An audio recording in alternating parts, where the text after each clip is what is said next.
Hello everyone, today we are going to learn basic Microsoft Word tutorial how to remove page break. So as example, I will create page break. You can click at this point and then go to insert and then click page break. So we have the two page. I will click again at this point and then you can click the page break. Now to show the page break, you can go to home and then you can active for the paragraph mark. You can click this icon, paragraph mark. We show the page break icons in your document. Now to delete, you can sort the page break like this and then you can press delete button.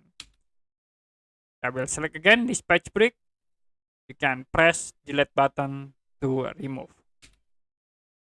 Okay, that's it for a basic Microsoft Word tutorial how to remove page break. If you have any question about tutorial, you can comment below this video.